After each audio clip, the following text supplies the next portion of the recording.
Pakistan Karachi port के terminal UAE को गिरवी रखवाने जा रहा है ताकि वो आईएमएफ को कॉन्फिडेंस में ले सके और बेल आउट पैकेज भी ले सके। नमस्कार दोस्तों, स्वागत है आप सबका एक बार फिर से हमारे YouTube channel react for fun में। कराची पोर्ट ट्रस्ट और यूएई गवर्नमेंट के बीच एक कमर्शियल एग्रीमेंट पे बातचीत चल रही है, जिसमें कराची पोर्ट को यूएई को देने की बात हो रहा है। इसके थ्रू पाकिस्तानी गवर्नमेंट अपनी करंट सिचुएशन से बचने के लिए पैसे जुटाने की कोशिश कर रही है। अभी आईएमएफ ने भी लोन देने के लिए मना कर दिया है और कुछ और शर्तें पकड़ा दिया है पूरा करने के लिए। ग्वादर पोर्ट तो पहले से हाथ से गया था, अब कराची पोर्ट भी बेच रहे हैं। वैसे ऐसा लग रहा है कि पाकिस्तान अपना सिचुएशन सुधार नहीं रहा है, बल्कि और बिगाड़ने की कोशिश कर रहे हैं। इसके ऊपर पाकिस्तानी पब्लिक का क्या रिएक्शन है, आइए वो देखते हैं। उससे पहले एक रिक्वेस्ट है कि हमारे चैनल को सब्सक्राइब कर दें, वीडियो को लाइक और शेयर करें। सर, आप पहले मुझे एक चीज़ बताएं, आईएमएफ आपको पहले भी मेरा ख्याल 12 से 13 दफ़ा फ़ंड्स दे चुका है। बिल्कुल। तो वो क्यों देगा आपको फ़ंड्स? क्यों उसने मतलब ठेका ले लिया है कि पाकिस्तान का, कि उसने बार बार जो है, हालांकि ये एक इंटरनेशनल तौर पे आईएमएफ बनाया गया है कि इसमें जो अंडर इसकी कंट्रीज़ होती हैं, ये इसके जो मेंबरान हैं, अगर उन पर कोई मुश्किल वक्त आ जाता है तो वो सारे इसमें फ़ंड्स रेज़ करते हैं कि चलो उसकी मदद की जाएगी।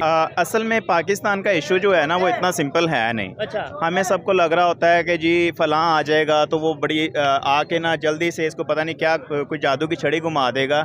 ऐसा नहीं है। पाकिस्तान का ये परमानेंट इशू है। अगर हम बहुत पीछे चले जाएं तो ये पाकिस्तान पहले चूँकि जो है, अब आपका रूस जो है वो इधर जंग लड़ता रहा, ठीक है, 11 साल तक वो रहा अफगानिस्तान में, तो तब आपको डॉलर्स मिलते रहे अमेरिका से, ठीक है, क्योंकि अमेरिका जो है वो हथियार सप्लाई करता था इधर से और रूस के खिलाफ। उसके बाद फिर जो है अमेरिका यहाँ पे आ गया तो फिर हमारे डॉलर्स आना शुरू हो गए। तो हम शुरू से देखें तो हम अपने पाँव पे कभी भी नहीं खड़े हुए।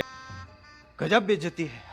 पाकिस्तान हमेशा फॉरेन एड्स पे चलता है और पाकिस्तान कभी भी चल ही नहीं सकता, क्योंकि अभी करंट सिचुएशन के मुताबिक अभी हमारे कंट्री जो मंथली एक्सपेंसेस हैं ना, ईयरली एक्सपेंसेस सॉरी, वो कुछ 14,000 अरब के करीब है। और पाकिस्तान की जो ईयरली इनकम है टैक्स के थ्रू और सारा जो एक्सपोर्ट्स करके जो इनकम होती है वो कुछ 12,000 अरब है, ठीक है। अब 12,000 अरब में से 7,500 अरब हर साल जो हमने लोन्स लिए हुए हैं डिफरेंट कंट्रीज़ में से, उनकी इंस्टॉलमेंट्स पे करने पे चला जाता है। उसके बाद 15 से 17% जो है वो आपके पूरे बजट का आर्मी ले जाती है। और हम एजुकेशन पे और अपना जो है हेल्थ पे सिर्फ 0.7% हमारे बजट का जो है वो उस पर लग रहा है। अब 14,000 अरब आपके एक्सपेंसेस हैं, 12,000 आपने कमाया है, उसमें से 7,500 अरब तो उधर चला गया।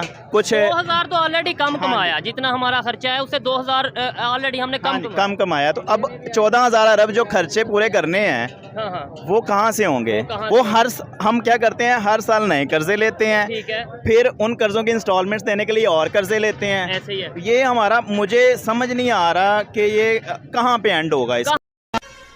देखें जी, अमेरिका ने हमेशा पाकिस्तान का यूज़ किया है, ठीक है, और अपने बेनिफिट के लिए किया है। अभी पाकिस्तान अमेरिका के लिए कोई ख़ास मकसद रखता नहीं है, उसके सारे ख़त्म हो गए हैं। ज़ाहिर बात है, उसकी जो फ़ौज है, नेटो जो है वो विड्रॉ कर गई है अफगानिस्तान से, तो पाकिस्तान की अब ज़रूरत है नहीं अमेरिका को। वजह है कि वो इंडिया के साथ रिलेशन बेहतर करने जा रहे हैं। अब ज़ाहिर बात है, एशिया में अमेरिका ने अपना कुछ कंट्रोल और दबदबा तो रखना है, तो किसी एक कंट्री के साथ उसको बना के रखनी होगी। और इंडिया के साथ अमेरिका इसलिए अपने अच्छे ताल्लुकात चाहता है कि वो बेसिकली चीन को कंट्रोल कर सके, ठीक है, एशिया में। बिल्कुल सर, इंडिया कभी भी यूज़ नहीं हुआ, इंडिया हमेशा न्यूट्रल रहा है। और देखें, अभी हमने तो रूस से अब जाके कुछ किए हैं ना मुआहदे तेल ऑयल लेने के लिए, जबकि इंडिया बड़ी देर से रूस से ऑयल ले रहा है। जब अमेरिका ने उन्हें कहा कि जी देखें, आप तो हमारे पलड़े में रहें, आप रूस तो हमारे अगेंस्ट है, तो आप उनसे ऑयल क्यों परचेज़ करो? उन्होंने कहा देखें जी, हमें जहाँ से सस्ता मिलेगा, हमारी आवाम को जहाँ पे फ़ायदा है, हमने अपनी पब्लिक का देखना है, ठीक है जी, हमने आपको नहीं देखना। तो उनकी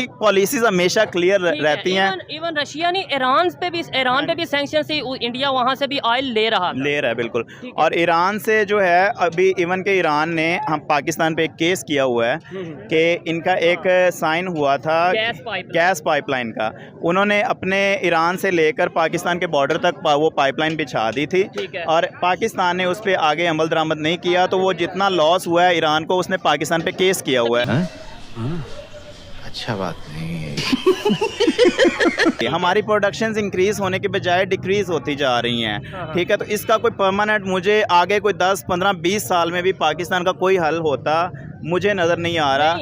ट्रेड क्या करेंगे, आप एक्सपोर्ट करना है ना, आपने हाँ। चीज़ें सेल आउट करनी है। क्या है आपके पास सेल आउट करने के लिए? आलू टमाटर, बस आलू यही है। टमाटर भी वो और इंडिया वो भी हम इंडिया को बेचने बंद कर देते हैं। अच्छा, बाकी लेने इंडिया से तो आलू टमाटर हम लेते हैं, बाकी कंट्रीज क्या नमक करती वगैरह देते हैं या बिल्कुल। सीमेंट का सुना था। और नमक भी हम कोड़ियों के भाव देते हैं, वही नमक वो वहाँ पे जाके प्रोसेस करके महंगा तरीन पूरी दुनिया में सेल कर रहे हैं। ठीक हो गया। ठीक है, हमने कॉन्ट्रैक्ट कर लिया जो उनके साथ 100 साल तक हमने इसी रेट पे आपको नमक देना है। थैंक्स,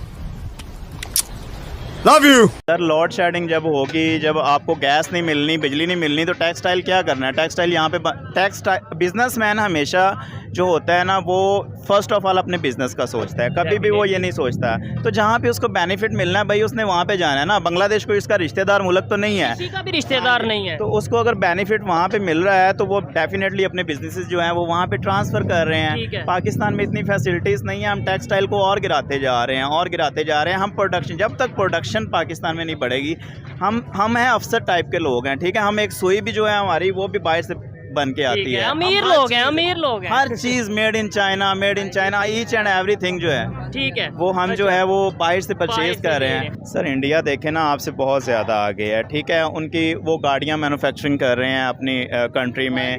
इंडिया एजुकेशन में आपसे बहुत आगे है, हम उनसे एजुकेशन में कम्पीट नहीं कर सकते। इंडियंस जो हैं वो आप आउट ऑफ कंट्री में देखें तो आप जाके देखें ना, हमारा पासपोर्ट की रैंकिंग, आपको पता है पाकिस्तान के पासपोर्ट की रैंकिंग क्या है? हमारे 10 में आती है, जो मुझे 10 में भी नहीं है, हमसे 3 कंट्रीज नीचे हैं। अच्छा। उसमें शाम है, ठीक है, उसके बाद फ़लस्तीन है मेरा ख्याल, और उसके बाद इराक है। यानी जहाँ पे जंग वाला है, जी, जहाँ पे जंग है और जहाँ पे हुकूमत नाम की कोई चीज़ नहीं है। 3 कंट्रीज हमसे नीचे हैं और हम 4 लास्ट, ठीक है, आखिरी बिल्कुल जाके। और हमारी क्या वैल्यू है आउट ऑफ कंट्रीज़ में? आप जाके देखें कि पाकिस्तानियों की क्या इज्जत है। कोई पासपोर्ट की वैल्यू नहीं है पाकिस्तान को, मतलब ओवरऑल क्या कोई वैल्यू चीज़ है? भाऊ, जे मला माहित नाही ते सांगा. Tell me something I don't. Sir, India जो है ना 1947 से उनकी पॉलिसीज़ बड़ी क्लियर रही हैं। एक तो आर्मी का कोई भी इंटरफेयर नहीं रहा कभी भी। पाकिस्तान जो है 75 ईयर्स में से तकरीबन 42 ईयर्स तक हमारा यहाँ पे रूल किया है आर्मी ने। बार बार मार्शल लॉ लगते रहे हैं यहाँ पे। तो मेरा ख्याल है कि बार बार वही बात है कि सबसे पहले जो है ना, आर्मी को इंटरफेयर करना बंद करना होगा।